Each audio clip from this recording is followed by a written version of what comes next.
And of those, I promise to answer half of them correctly. So may the odds ever be in your favor, but really, your questions are what are driving this. So we can get started. They're still trying to get us connected online, but in the meantime, feel free to ask away. Yeah.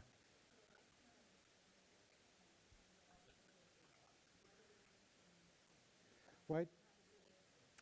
So the question is, why do we have so many Torahs? Do you know, halakhically speaking, how many Torahs you are theoretically required to have? Anybody want to take a guess? Nope, not one. More than one. Not two. Three. Very good. Three goes to the highest bidder. The reason is because if we were more traditional, there are certain holidays where you read from three different sections of the Torah. And the idea being, because of course Torah is broken down into weekly readings, we start at Bereshit, which is the very beginning, go all the way to the end, and then we start over again. But during certain holidays, we have separate readings associated with those holidays. And the idea behind it is that, and I'm not making this up, I promise, in the Talmud they say, you are not supposed to try the patience of the congregation. What they're meaning is the congregation isn't supposed to have to sit there as you're rolling from Torah to Torah to Torah for those three separate readings. So halakhically speaking, you're supposed to have three Torahs for those particular holiday observances. Most congregations have at least one. And the nice thing about having more than one, like in our Ark, is because, for Rosh Hashanah we read from the Akedah, Genesis. Here we're reading from almost the end of Deuteronomy and Nitzavim. Then we're going to be reading the end of it and then starting over again. So it also means that we're not constantly having to roll Torahs and set them as well. Most congregations tend to have at least three. What happens is, unfortunately, with the consolidation of communities, they also have Torahs that they no longer need, and there aren't as many congregations who need them. Also, our congregation, like others, have received gifts of Torahs from congregations that no longer exist in Europe. So we are also the keepers of those traditions. And some of the Torahs, including, I would think, our small Torah, is what I would call a Franken Torah, meaning it's a consolidation of a number of different Torah scrolls. And so one of my dreams, not now, but at some point in the not-too-distant future, is for us, and I'm hoping when Rabbi Berezin comes back from her sabbatical, learning to be a soferet, that we will do this major endeavor to write a new Torah for Temple Israel. So and there are many congregations that do it. You raise a lot of funds that way, and one of the things you do is you then have the funds to help support the maintenance and restoration of the Torah. So it's in the back of my mind something that I would ultimately like to do, but that is one of the reasons why we have more than one Torah scroll, halakhically, but also through consolidation as well. Where are there two Tavs? Do you mean? So it's one Tav, but there's a dagesh, there's a dot in it. Well, the Tav shouldn't be listed twice, and the Bet and the Vet shouldn't be listed twice. So what happens in biblical grammar, and yes, I had to study biblical grammar, it almost never comes up, so I've pretty much forgotten everything I learned. And considering what a great student I was in biblical grammar, it wasn't that much to forget. So what happens is when certain letters, what happens is in certain circumstances, letters are combined together, indicated by a dagesh, a dot in the middle of it. And it just becomes a little bit complicated. And one of the things that we do sometimes is we'll teach them like the Aleph Bet song, Aleph Bet Vet. That's one letter. It's not two separate letters, but why is it taught that way? Because with the dagesh, it has the B sound. Without the dagesh, it has the V sound. So there's no logical reason for it, except, and by the way, there aren't two silent letters. The Aleph and the Ayin, back in ancient days, one of them sounded different than the other, but somewhere we lost the pronunciation along the way as well. So it becomes all this weird convoluted thing too. Yeah. That is possible. That is very possible that they were pronounced slightly differently, to be sure. Now, I am not an expert on biblical grammar pronunciation, so I'm saying it on one foot. Don't take it as a matter of fact, but probably yes. Yeah.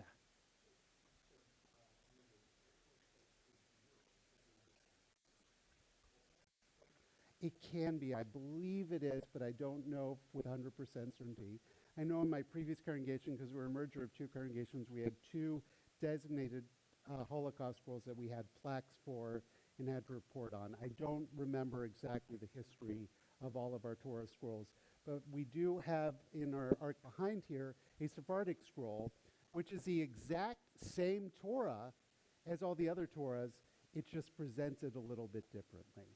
So it's the same Torah, just presented differently. And by the way, going far afield here, every Torah has to be written on the skin of a kosher animal, and they're all written primarily on sheepskin, but there is, you can also write on deerskin, which is a beautiful patina, but there's one animal you can't write it on, the cow, because according to the rabbis, the golden calf, but also cow skin or leather doesn't hold the ink as well. So you're not going to find a leather Torah. Most of them are sheepskin, but on occasion, you might find a deerskin Torah.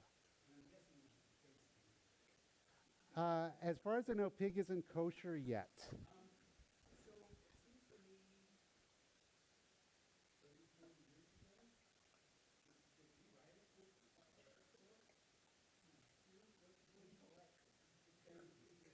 Yeah. Yeah. And usually that's what you do, is you'll bring in a scribe and they'll work.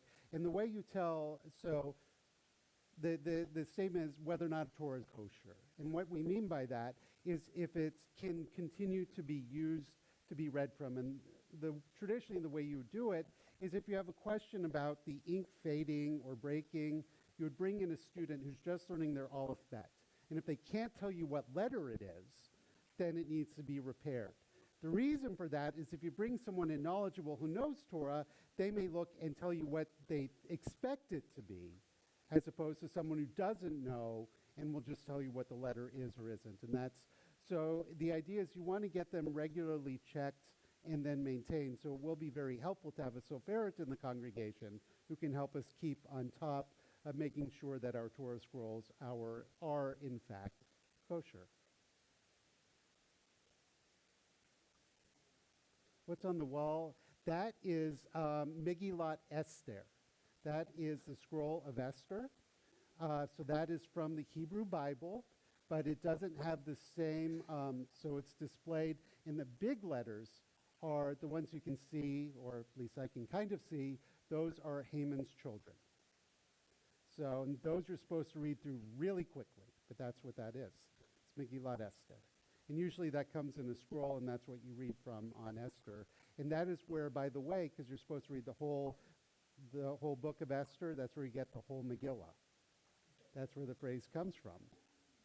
And by the way, there are 5 Megillot, there are 5 Megillas, not just Esther, and they're usually tied to 5 holidays.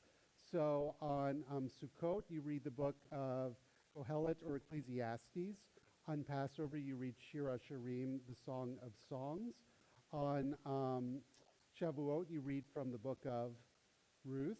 On Purim, you read from Esther. And then on Tisha B'Av, the saddest day of the Hebrew calendar, you read from Eicha, from Lamentations. So there are actually 5 Megillas, but most people just associate the term Megillah with Megillat Esther, but that's actually just one of 5. And all of them are found, by the way, the Hebrew Bible is broken up into 3 sections. There's Torah, which we all know very well. Those are the 5 books of Moses: Genesis, Exodus, Leviticus, Numbers, Deuteronomy, Reshit, Shemot, Vayikra, Bamidbar, Devarim. Then there's Nevi'im, the prophets. That's where you have not just prophets, but you have Joshua, which really should be in the Torah, by the way. Judges, 1st and 2nd Samuel, 1st and 2nd Kings. And then you have Isaiah, Jeremiah, Ezekiel, and then the 12 minor prophets, not because they're insignificant, but because we have a lot fewer of their writings. Like, for example, Obadiah or Obadiah, there's only 1 chapter. And then you have the Ketuvim, the writings, Torah, Nevi'im, Ketuvim, Tanakh, the acronym for the Hebrew Bible. Ketuvim, you have Psalms, Proverbs, and the 5 Megillot. And then books that we don't necessarily, we have, but we don't really read so much from, like Ezra and Nehemiah and 1st and 2nd Chronicles, which for a historian can be interesting, but for the rest of us, it is a little dry. And then the book of Daniel, which people read as sort of this apocalyptic literature, but really it was actually written during the Hasmonean Revolt, the Hanukkah Revolt, but was written in code. So anybody who's reading it at the time knew what they were talking about. For those of us modernists, some of it gets lost in translation. Yeah. So Joshua really is the culmination of the Moses story. So from the Exodus, we were told we are going to go to the Promised Land. And then at the end of Deuteronomy, in Vizot HaBracha, Moses dies looking out on the land as the Israelites are about to enter. So we're not given the conclusion. And so in some ways, theologically, it makes sense to conclude the story. But we're not really given that or afforded that opportunity, at least in the Torah reading cycle, because we get there and then we start all over again. There probably was, but I suspect what happened is, and by the way, the way the Torah came to be, you've got the different writers of it, but you also have what you might call the editorial committee. The ones who got together and said, and most likely this happened after the first exile, when they came back from Babylon and they're trying to create or recreate a sense of peoplehood and community in the shared narrative. And they had these oral traditions that were never meant to be written down, but became written down as a way of uniting the people. And so ultimately they stopped with the book of Deuteronomy, which was discovered during the time of Josiah. And so it was an editorial choice, to be sure, as well as aspects, and this very interesting sort of intellectual conversation, and maybe we'll do a class on it someday, about what's included and what also we have hints of things that are missing. Because there are stories and anecdotes that are incomplete. And you read them and you go, I'm missing something bigger. And you're right, because not everything was included. And I would argue it's beautiful that the Torah and the Hebrew Bible are imperfect, because then it enables us to engage in the narrative. If it's a perfect book, then why study it every year? Yeah.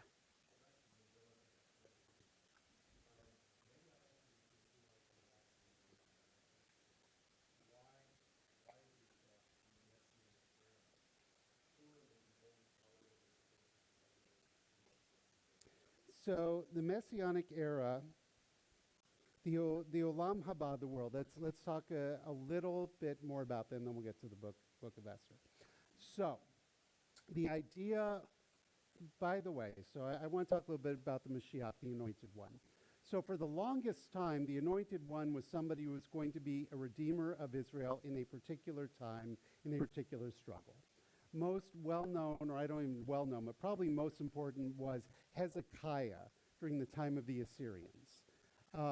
So he represented a time where the northern kingdom of Israel was destroyed, and the southern kingdom of Judah was facing a major threat by the same people, and Hezekiah was able to save the remnant of the people from the Assyrians. He was an anointed one in that he helped save the people in a particular moment in time. The Mashiach, as the redeemer of Israel, it came much later. That was a product of the combination of Judaism and Hellenism with the arrival of Alexander the Great in 333 BCE. And during that time, there arose two very important ideas. One was a notion of this anointed person from the line of David who's going to redeem Israel. And the second was the idea of resurrection of the dead. That didn't really exist in Jewish concept before and became very popularized, not so much in our tradition, but in the larger Western world with the rise of Christianity. So this idea of the Mashiach was then also adopted by Christianity as well. Christ, by the way, means anointed one. So Jesus Christ, that was not his last name. It just means he's the anointed one, or he's the Messiah. So in Judaism, the Messiah is a full-fledged human being from the line of David who's going to come when things are so good that they're going to represent the final restoration of Israel, the people. And so when we bring about that messianic age, it means that we are going to be at peace, and all the ills, all the failings of the world are going to go away. We don't have to worry about Yom Kippur because no one's sinning anymore, right? But what's one thing that we should be doing? Rejoicing. And what does Purim represent? Purim, by the way, in some ways is the juxtaposition of Yom Kippur. Yom Kippur is the most serious, solemn, somber day where we are putting our true selves out before God. Purim, exact opposite. It's ridiculous. It's silly. We're dressing in costume. We're hiding ourselves. We're still singing these silly songs and eating incredible pastries.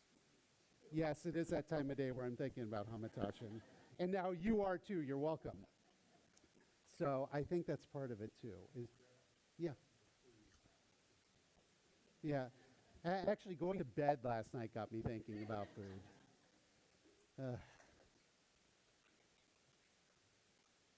And by the way, just as a quick aside about fasting, as a reminder, fasting is supposed to be challenging. You are not supposed to endanger yourself. So if you need to eat or drink at any point through the day, or if you have to do it because of medication, don't feel guilty about it. Just go on ahead and take care of yourself. Our tradition, we're supposed to live for, not die for. Did I see a hand? Yeah.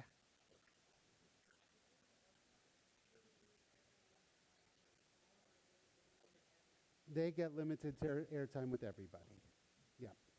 Because in Orthodox tradition, what do they emphasize? Not Torah study and not Bible study. They emphasize flint study. They are all about the study of Talmud. They do, and many people throughout the world now are doing what's called Daf Yomi, which is a study of a page of Talmud every day. And if you do that religiously, pardon the pun, but if you do that every day, it takes you about 7.5 years to read the entirety of the Talmud. There's about 2 million words in the Talmud, by the way. And we're talking the Babylonian Talmud. We're not talking about Talmud Yerushalmi.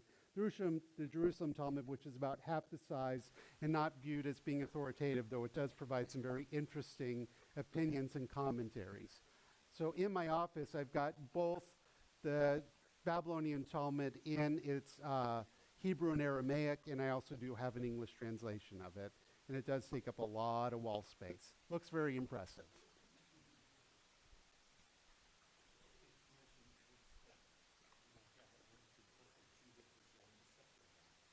Septuagint. Yep.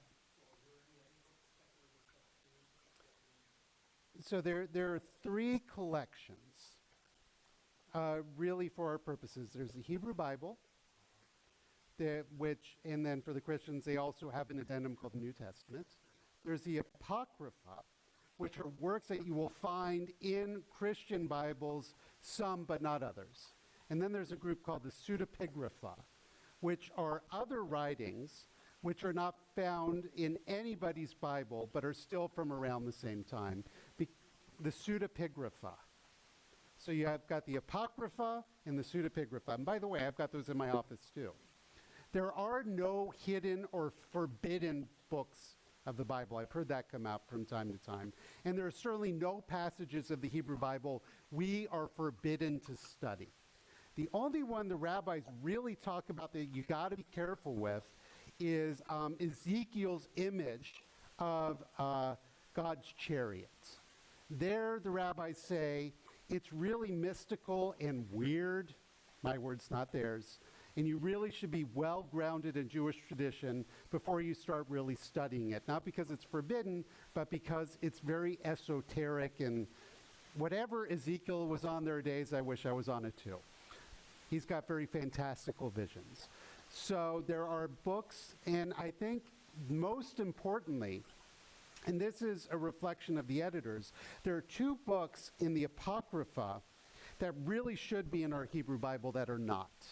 And it's not the book of Judith. It's not the book of Enoch. It's First and Second Maccabees. First and Second Maccabees tell the story of the Hasmonean revolt. Those should be in our Hebrew Bible. And you're thinking, well, why aren't they? I say, that's a great question. It's because the rabbis who were doing the editing of the Hebrew Bible did not like the Hasmoneans and didn't want to give them airtime. And so, and part of the reason was Hasmoneans were great at revolting. They were not great at governing. And what they did was, in the rabbinic view, sort of committed, for lack of a better phrase, a cardinal sin, which was, and by the way, I learned recently there was a cardinal whose last name was Sin. Cardinal Sin. I love it. What they did is they declared themselves to be both king and high priest. Now, from the time of Moses, those were separate jobs. Those were separate areas, and you were not supposed to be the same person. And so the rabbis basically wrote them out by not including First and Second Maccabees in the Hebrew Bible, and they created this Vakakta story about oil.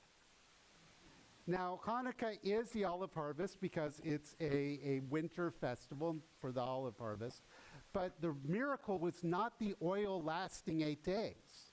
The miracle was that they were able to defeat their enemies who were an oppressive military force. That was the miracle, but they de-emphasized it and made it all about the oil. Now, admittedly, whoever invented deep frying food, they should get a say to it. But, yes. So those are the two books I would argue that were excluded. But if you want to know more, you pick up a Bible, Christian Bible, that will say Bible with Apocrypha. Those are the books that are included in some Bibles, but not others. And then there's a collection of pseudepigrapha. All of these arose around the Second Temple period, around 2 BCE to 2 CE, about that 400-year period. And some of them are really wild, and they show and demonstrate a wide divergence of theological, philosophical disagreements and ideas that were floating in that period. The best example I can give of what life was like during that 400-year period, Barak, give or take, Monty Python's Life of Brian. That shows you how chaotic and insane it was. Yes, it is pure comedy, but it ain't far from the truth. Minus the whole alien bit, but that's a whole other story. Yeah.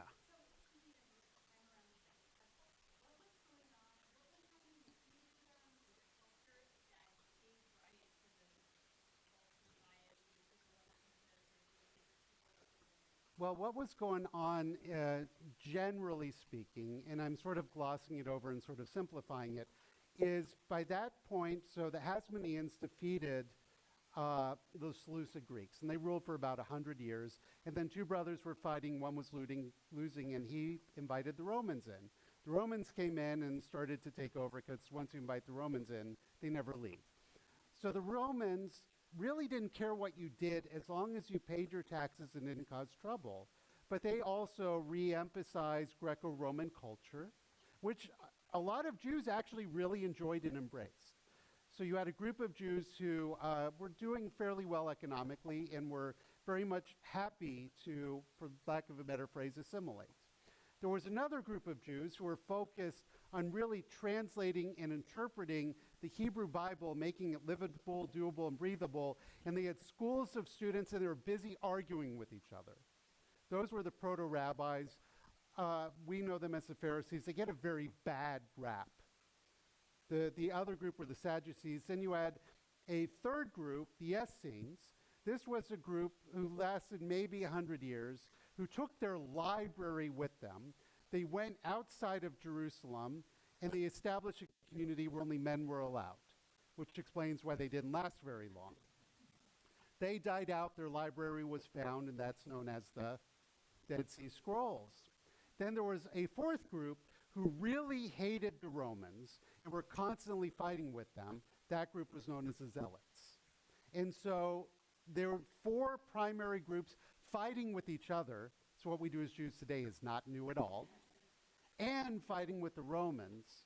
And so what happened is then you also had these messianic figures arise who said, listen to me, I will lead you, I know the truth, I will lead you in this great battle to save our souls against the Romans. Most of them, we have no idea who they were because they lost and they were lost to history. But there was one guy who actually had a small group of followers, was not that important, but he had the best PR man in history, in Paul. Saul, who became Paul. And basically, and by the way, I'm not making light of it, he had a group of followers, and they ultimately, and he was a reformer. I mean, if you read most of what he did, it was all about trying to get us back to the basics, looking after the poor, the widow, the stranger, the orphan in your midst, taking care of the most vulnerable, and not focusing on the cultic worship, the sacrificial cults, but instead focusing on community. And what happened is he ultimately represented a threat to the ruling Roman authorities, which is why he was captured, tried, and ultimately executed via crucifixion, which was a Roman way of killing people. So there were a lot of people, there was a lot of tumult at that time, and a lot of people fighting over the Jewish soul. And so what happened is his followers went off and created a religion, a new religion. The rabbis won the battle, but in some ways the Christians won the war.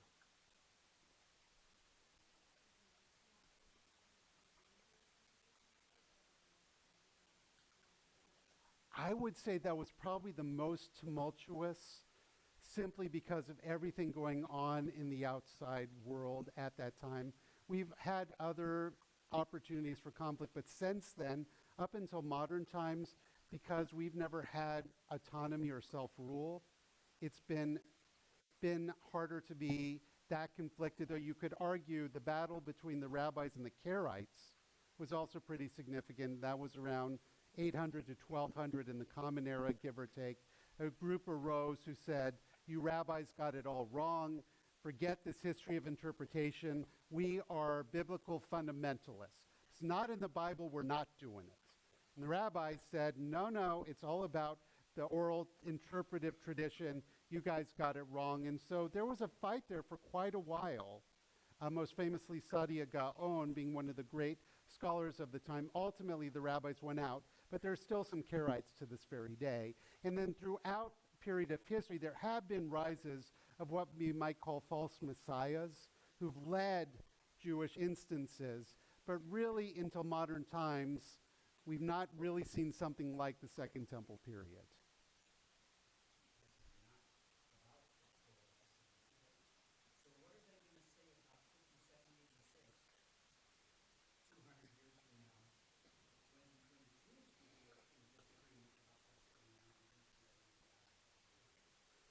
So, well, I think part of what they're going to say depends upon what happens. So it's hard to say because we are in the middle of it. And one thing that human beings are really bad at doing is predicting the future. Really bad at it. So I don't know. We're not really good at repeating the past. Actually, I disagree with that just a little bit. I get where it's coming from. As I say, the past doesn't repeat, but it rhymes.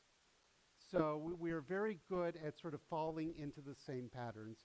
And as in my lighter, darker moments, I say, why can't the rest of the world just leave us alone? We'll tear each other apart if left to our own devices.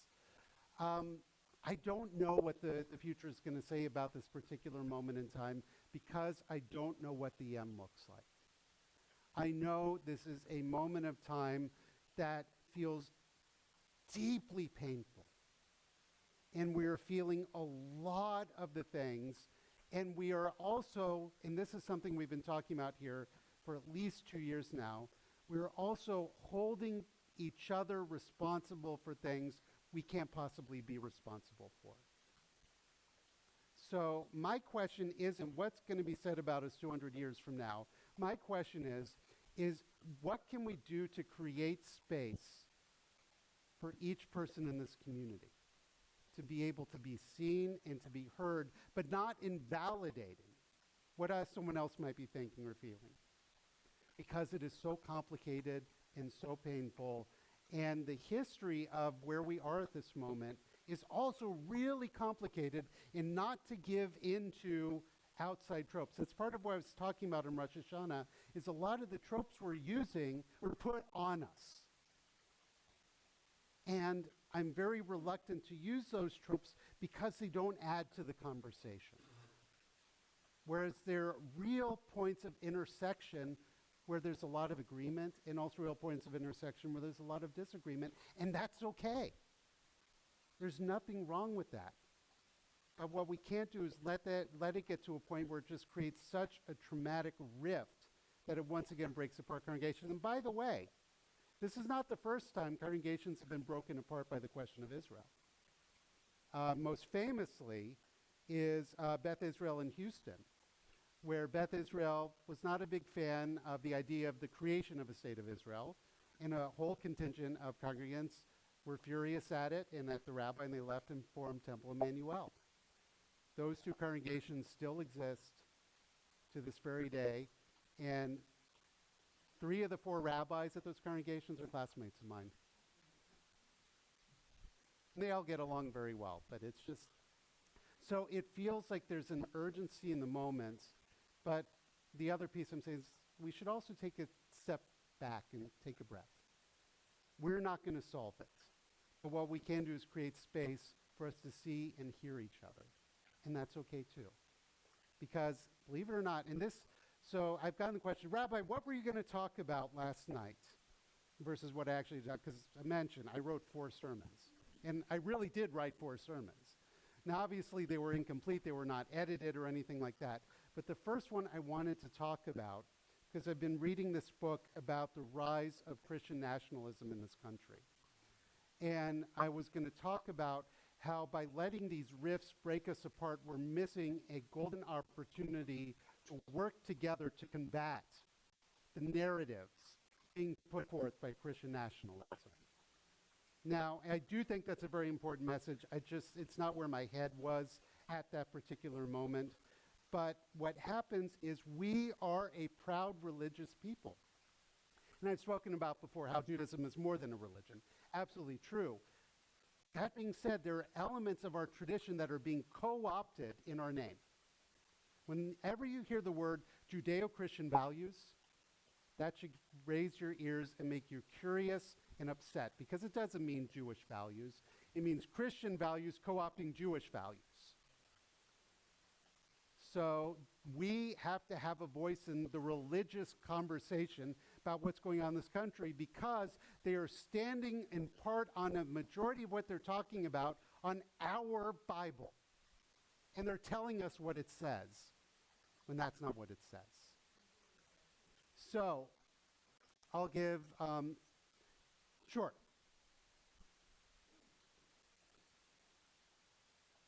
The poor, the widow, the stranger, the orphan in your midst. How many times does this Torah talk about the ger, the stranger? 36 times. 36 times we are supposed to take care of the stranger in our midst. Now, we can disagree about policy. Absolutely. But a core part of the Hebrew Bible value is to take care of the stranger. So anyone who says that's not really a biblical value, well, no. It's at the heart of the Torah. That just being one example of it. So it's up to us to know what's in our Bible and not let others tell us what they think is in the Bible based off their political beliefs. Now, you can struggle with what the Torah says because there's stuff in there that's really tough.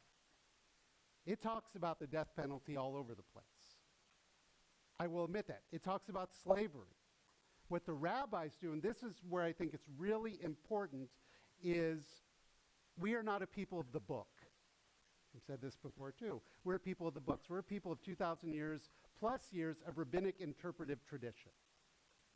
Our tradition didn't stop with the rise of Christianity. It kept going on with the Mishnah and the Midrash and the Talmud and the Torah and the Shulchan Aruch and the commentaries and so on and so forth. Our tradition has a lot to say.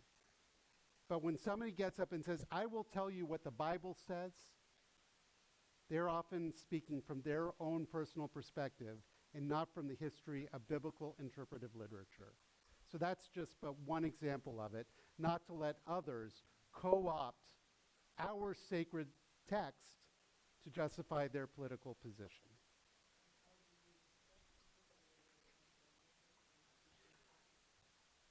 So here's what I would say, and I had a professor once who, and this lesson has stuck with me, you can't argue with fundamentalists.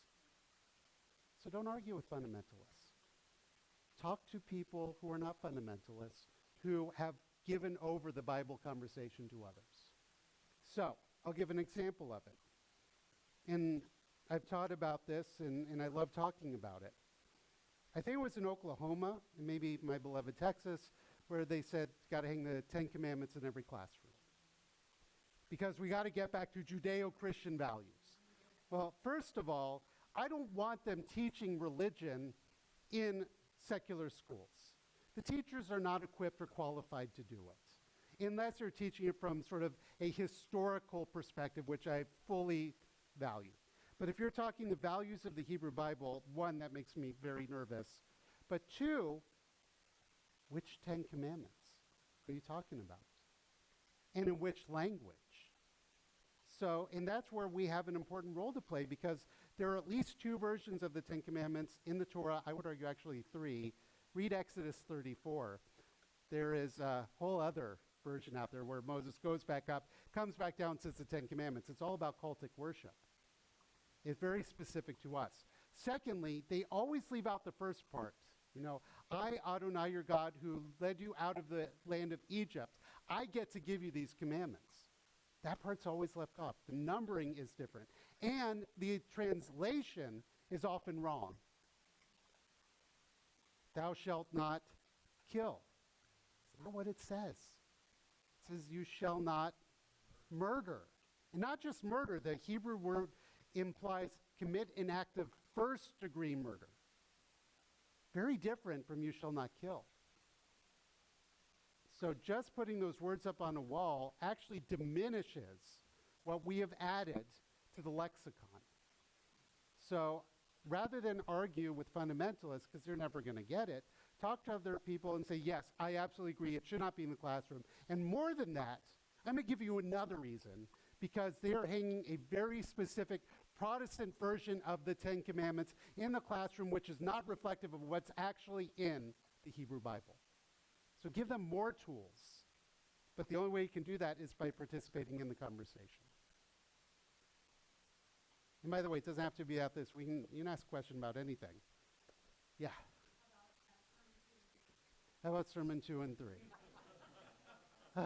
Okay, Sermon 2 was a variation on something I had given before, which was the power and danger of symbols. And so the way I like to talk about it, and I was going to frame it in a much larger conversation, but the way it starts off is one of the things growing up in Texas is, of course, everything is bigger in Texas. And one of the things they like to do is hang these giant crosses. I mean, 100, 200 feet. You can see them from outer space. It's insane. And yeah, I know it's not just Texas. There's insanity. I mean, there's religiosity everywhere. But the way I was going to frame it is, for Christians, not all Christians, so I'm painting with a broad brush, but work with me on the generalities. For Christians, the cross is a symbol of Jesus' sacrifice, his suffering for the salvation of humanity. For many Jews, the cross is a symbol of oppression, hatred, and intolerance. Same symbol, but seen through different eyes. I'll give another example. I had a congregant a number of years ago, not from here, whose son was marrying a Hindu girl. Very happy for them, lovely young couple. And they were doing 2 wedding ceremonies, one Hindu and one Jewish. What's a popular symbol in Hinduism? The swastika, reversed, not the German one. And she said, I am petrified because the family wants to put up a swastika because in Hindu, it's a sign, it's a symbol of like love and peace. It's a very important symbol. What do I say to my Jewish friends and family when they walk in and see that? I said, first of all, Great question. I said, what you need to do is tell them how Hindus see the symbol, but also tell her family how Jews see the symbol. Because, obviously it's not the same as the German one, but nonetheless, because there's so many similarities, symbols are viewed through the lens of our experience. And another example I gave was the American flag, because the American flag is a symbol of patriotism, our loyalty to this country, men and women who have risked life and limb to fight for our country. For others, the American flag is a symbol of hatred and intolerance, slavery, suffering. And we saw this happen, with the kneeling at the football games and things like that. And I said, it's not that one version is right and the other is wrong. It's that we have to be cognizant that people view symbols differently. And so that was part of the conversation. Then the last one was really about the importance of being authentic, and this sort of became the basis of what I delivered last night, of finding ways for us to be more authentic with one another. And I know Justin was talking about it last night too, about empathy, which is one of the things I'm really good at is sort of demonstrating superficial kind of relationships. What do I like to talk about? My passions, the Astros, the Longhorns, make fun of the Cornhuskers. It's all light and well and good because, yeah, we might be passionate about it, but that's not a core part of our identity. But if we want to be successful as a congregation moving forward, we have to move past the superficial and find ways to be more authentic, to talk about who we are as individuals, the struggles and the hopes that we are feeling, and the challenges that we have, and not just about what's going on outside in the world, but also what's going on with us internally in order to foster stronger, healthier relationships with one another. So those were sort of the three that I was wrestling with before I settled on how do we navigate fear in times like these. Yeah. Similar question. Yes. Within the next 24 hours, I researched jewelry with a G-star page with a cross in it. Uh-huh. Because my granddaughters, their grandparents are Bible readers, or Bible thumpers. Yeah. And they are, they can't go through sentences without using the phrase. Yeah. And I kind of preempt them buying her a cross by giving her a star with a cross in it. I would argue not. I would say get her a Magen David and tell her this is a Jewish symbol, has been for a very long time. And if they get her a cross, they get her a cross. And this is actually what I part of my conversation. Look, some families are going to do both. That's just the nature of things. And I'm not making a judgment. Don't go out and say, Rabbi, condemn families for doing both. I'm not saying that.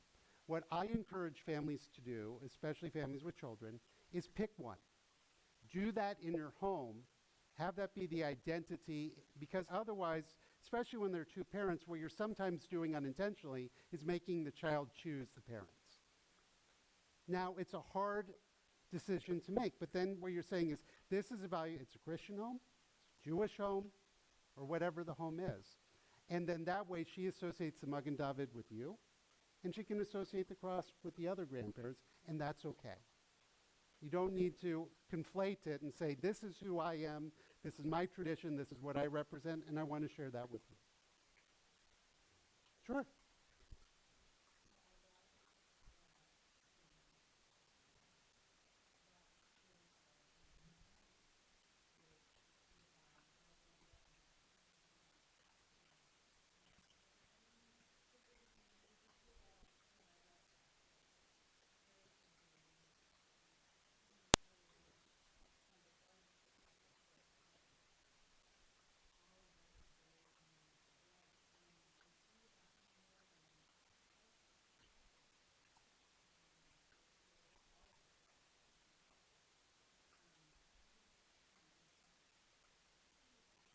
So I think Tri-Faith is working, and there's an incredible board. Brian Fahey, our member president of Tri-Faith, is working really hard to try and figure out what Tri-Faith 3.0 can look like.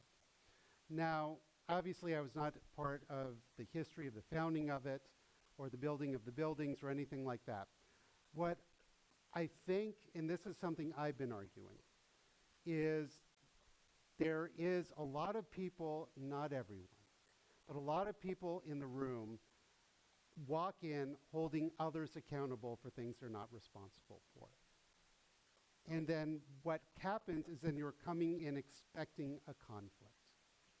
When I have lunch with Pastor Jenny and Imam Ibrahim, we're not talking about anything going on in the Middle East. We're not talking about anything even really going on in this country. What we're talking about is, tell me about your kids. Let me know about you, the person. And so I think this is where there is an opportunity, and where we do see it successful is when we're focused on relationships as opposed to conflict.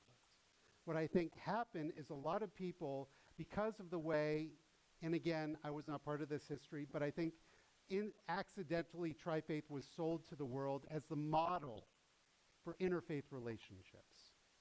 And then immediately following October 7th, questions, what is Tri-Faith going to do?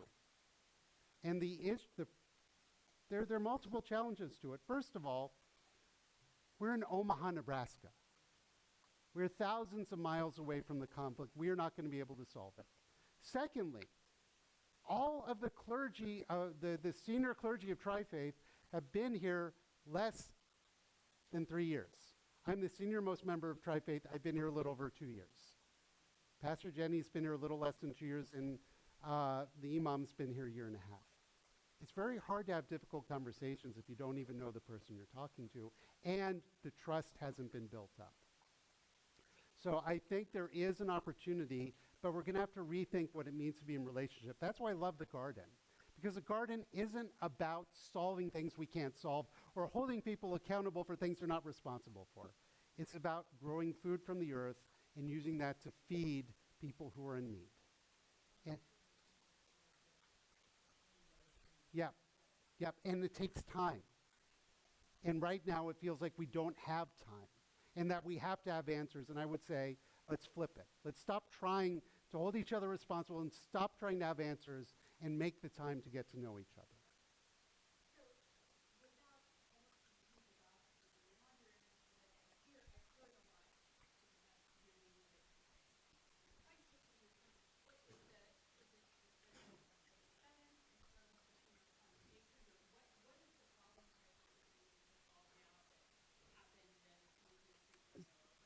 So it wasn't about, October 7th represented a moment in time. Tri-Faith,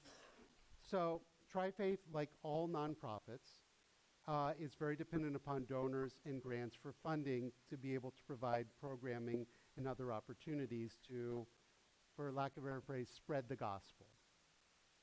And so what's happened is there was a change in leadership there.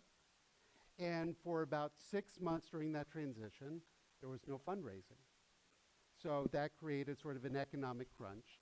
And in addition to it, with everything else going in the larger country in terms of the economics of things, and I really don't want to go into that,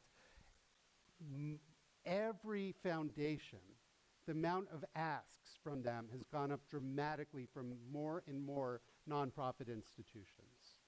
So what Tri-Faith is doing right now under Brian's leadership and a very active board is they are working on redefining who they are, what their mission is, making sure that their mission aligns with what they are trying to accomplish, and also getting in an executive director to be able to help bring it to whatever the next version of it is going to look like. So all of that is sort of interrelated. I would argue, sure, October 7th did not help, but there are a lot of other larger mitigating factors in the economy and also pressures on nonprofit institutions that have also impacted as well. Plus, many of its founders are retired, have moved away, are not as directly involved in it. So now you've got a new generation of leaders also coming in with their own ideas and their own visions too, as happens with any maturing institution. So that's all a part of it. And there are other things I just can't talk about because I'm on the executive committee and I just can't.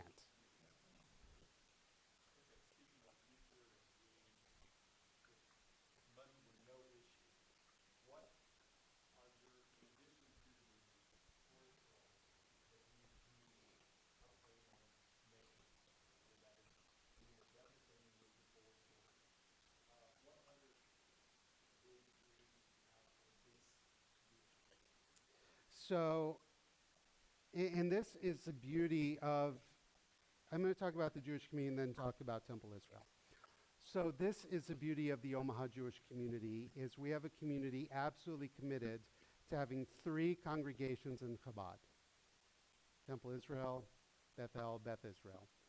And many of those were founded by the same families. In addition, we're supporting the Federation, the JCC, the Blumkin Home Jewish Family Service, the Historical Society, the Day School. In many ways, we are very much punching above our weight. So one of my dreams, and Temple Israel very much is a part of this too, is to find ways, and because money is always an object, is to find ways to make sure that that is financially sustainable moving forward.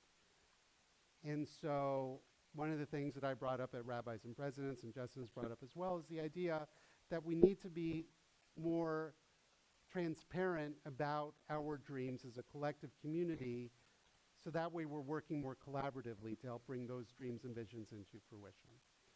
Secondly, one of the things you guys may have noticed, or maybe not, is I always try really hard whenever possible, not always, but whenever possible, to make sure that Temple is represented at everything that's going on in the larger community. So you'll see myself or Rabbi Berzin or Cantor Alexander. You're rarely going to see all 3 of us, because usually we're dividing and conquering, but they're representing on your behalf, on behalf of the community. So if I'm front and center, it's not because I feel that I need the covet to be front and center, but if everyone else can be front and center, I want to be front and center too, because I think it's important for Temple Israel to be seen. So the idea is to be able to continue to remind each and every one of us that we're an integrated community, like I was talking about this morning, even if how we approach Jewish law and ritual might be a little different. At the end of the day, we're all Jews, or Jewish adjacent.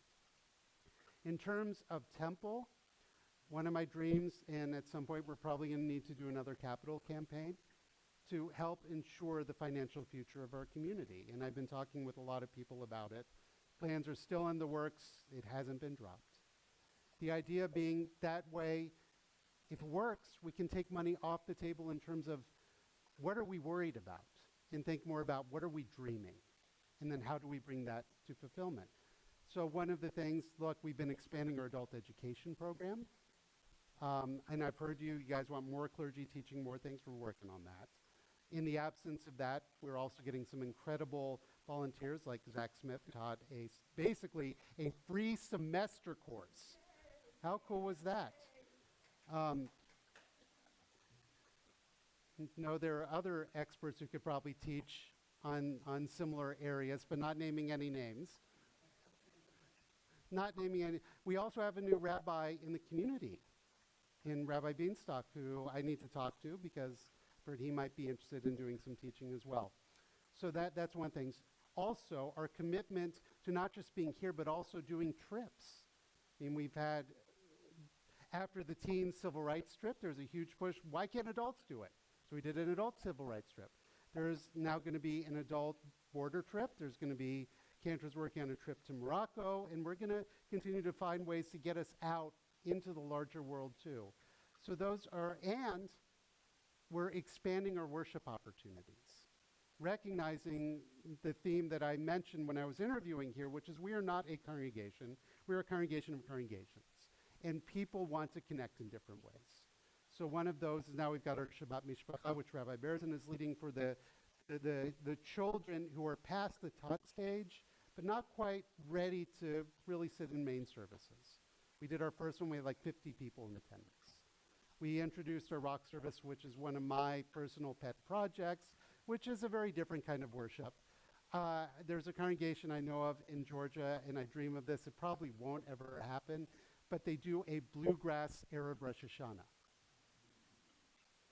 Because it was never a particularly big service of theirs, and then they made it an old thing. There's a congregation in Baltimore, I don't know if they still do it, but they do what's called Rosh Hashanah under the stars, where they go out into this huge park, and anyone who wants to come can come, and they do this big Rosh Hashanah service. I don't think it's as successful as they advertise it to be, but we're certainly open to creating more worship opportunities, more learning opportunities. We've been revitalizing our religious school, and those are just a few of the pieces. And then figuring out, as part of our strategic planning process, having conversations with all of you about what you're looking for. Because I can come up with some ideas, and we're not going to be able to do every idea. There are only so many of us. But, for example, our triple chi plus, which I still don't quite understand the enumeration of it, but we call it our empty nesters, and I guess I'm part of it because I'm close enough to being an empty nester, even though I got a kid who's not yet had his bar mitzvah. But we signed on to do 2 events, and someone said, well, we want more. So now we're doing a 3rd event, and now there are volunteers, not naming any names, who might be looking to do more, not through temple, but not specifically staff and clergy intensive gatherings. One of my favorite things in Baltimore, I had nothing to do with, which is part of the reason why I love it. So we would have, like here, we had, I believe it was either 6 or 6:15 services. And people would come, and the service was also an hour, and we would do what we call the pre-neg. So we'd have a no-neg before the service. And then afterwards, they're like, Rabbi, we're hungry. You say, okay, we'll go eat something. He said, okay, and they started a dinner club. And so anybody who wanted could join with them, and then they would go out to dinner somewhere. I was always invited. My kids were little at the time, so I always wanted to go home and be home with my kids. Now my kids are big. I don't know how much I want to see them, but I know.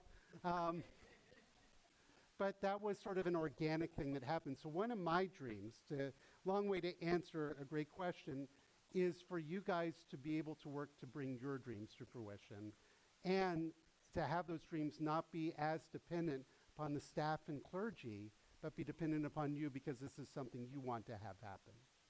I mean, what's one example is the Litoro concert. Yes, Cantor was heavily involved in that, but that came from a congregant, right? So those are things that I think about. What are things that you want to have happen? Some of the adult ed classes that I offer up is because somebody comes and says, Rabbi, I want to learn about this. Some of them, it's, I don't know.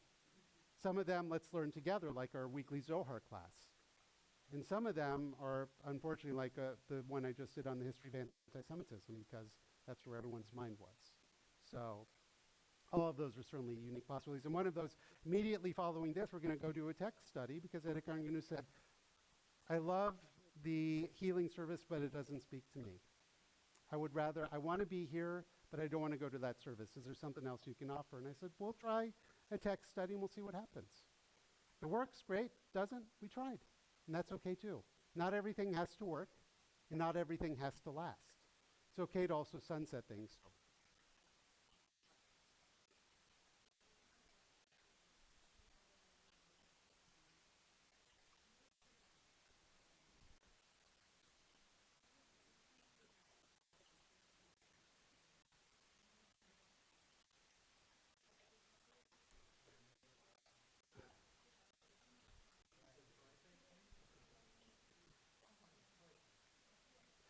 So it's very hard to get us in the same room together right now.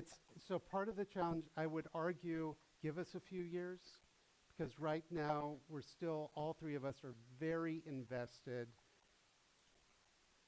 and I'm using this term wrong, so please don't take offense to it, in revitalizing our communities after a lot of transition, and focusing a lot on the internal relationships.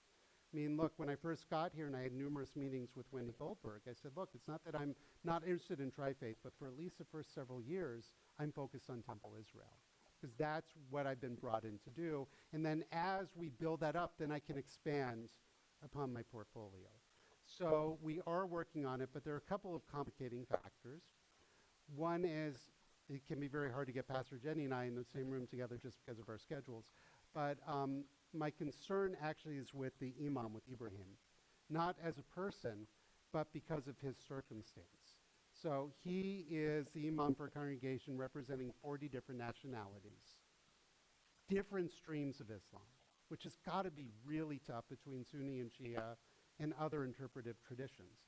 Here, I'm blessed that there are only 600 versions of Judaism I have to worry about. But also, he's got a young family all back in Egypt. And so he's also trying to go back and forth and see them. And I don't know if they would ever be able to come here, at least with the way things are right now. So I don't know how he's doing, and I don't know if he's going to be able to stay. So it's really hard to sort of create those moments when he is so focused on everything else he's trying to do. But it hasn't slipped our minds. It's just we're not there yet. So it probably will happen. It just might be a while. And certain things have to fall into place for it to happen. But we did do, last year, we did do a Q&A at Tri-Faith. Over 150 people came to it. It was a lovely dinner. And we had a great time. And then, unfortunately, I read an article in the newspaper about it that really was very unkind because a reporter came in with a particular agenda and did not reflect the event whatsoever. But that's my own bitterness. I will get over it. It was before that, I think. It was last year at some point. It all blends together at this point. But yeah, it's not that it's off the table. We're just not quite there yet. We're still trying to get together for an occasional lunch. And we haven't done that in months. So we're still working on it. Okay, we're rapidly running out of time. Any final questions? Yeah. Remind me, which means I didn't. But if you can remind about what?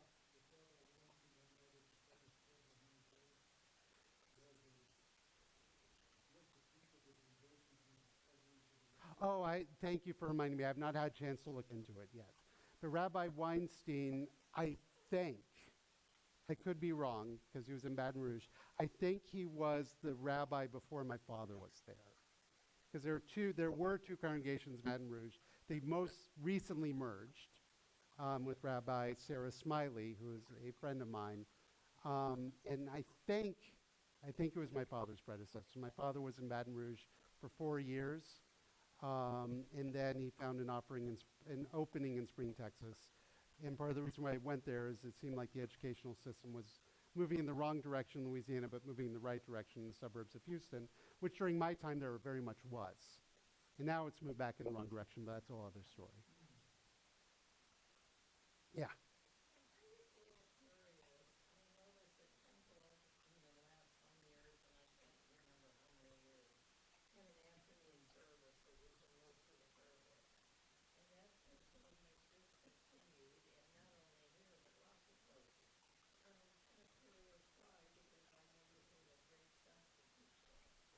So my previous congregation, we did do an afternoon service. I'm trying to think. So that was New York. I think Baltimore, I don't remember. I think we may have in Tucson. We certainly did. We've not really had that conversation simply because, again, I've been here a couple of years. And when I got here, we had the healing service already established because there seems to be a demand by a cohort of people. So why we went from the afternoon service to the healing service, I couldn't tell you. I've not really asked that question just yet, but I'll keep that in mind. The afternoon service is the one where, among other things, you read from the book of Jonah. So that's a good question. I'll have to contemplate that this year. Great question. I don't know the answer to it. There are places that do it and some places that don't. It's also the service where you get into the martyrology and you reenact the avodah, the afternoon service that was done in the synagogue. One of the things that in New York we would do is the clergy would go and fully prostrate themselves before the ark. Now, by the afternoon, you're tired, you're hungry, you're cranky, your balance is a little off, and add that wearing big, heavy white robes, it was not easy to get back up. And oftentimes very tempting to take a nap there, but that's a good question. So today for text study, for those who want to join, we're actually going to be looking a little bit at the book of Jonah.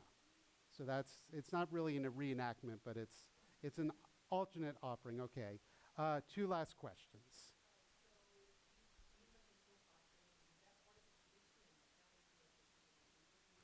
So it was full prostration by the service leader reenacting the Kohen Gadol, the high priest, going into the Holy of Holies once a year to atone for all the sins of Israel. By the way, why do we have bells on the crowns of our Torah scrolls? Does anybody know? So what would happen is they would tie a rope around the ankle of the high priest, and there were bells attached to their robe because they would go into the Holy of Holies. And if the bells stopped ringing, they figured the high priest did it wrong and died. So they would know to pull the high priest out. No joke. Yeah. So we haven't done white robes since I've been here, and probably a little bit before that. The reason is because they're really hot. And so think about it. I mean, you remember how upset people were last week when the synagogue was a meat locker. So admittedly, we had the HVAC breakdown yesterday. It got fixed, thank God. But we're always struggling with temperature in that room. If I'm wearing a suit, a robe, and a tallis, you think 50 degrees is where I want it at? I'm becoming David Letterman. So part of it is it's also very heavy. And it's not that I don't want to represent. I've got a colleague in Atlanta who's now wearing a kittle. I thought maybe about doing that because it's much less heavy than a robe. And by the way, traditionally speaking, you're supposed to wear a kittle, not a robe. Robes are what we borrow from Christian ministers. And by the way, the robes for the most part have gone the way of the dodo. You don't see them so much in too many synagogues anymore. And part of the reason is we're becoming a little less formal, but also they're very heavy. So, and I still have mine. If I need it, I can pull it out. But I'm grateful just to be able to wear a suit and not spend all day schwitzing. Especially when in theory I'm not supposed to be drinking. Okay. So it's about 10 till. Just a couple of things to mention as we wrap up. So as a reminder, service of healing will be at 3 o'clock in the sanctuary. You can join me if you wish in a text study. We'll be in the AB room, which is the room just down the way, where we're going to be studying the book of Jonah, or a little bit of the book of Jonah. Yizkor is at 4:15, and then immediately following that is Ne'ilah, and then following Ne'ilah is our Break the Fast for anyone who RSVP'd for it. Thank you all for being here. Hope you enjoyed it, and we'll see you soon.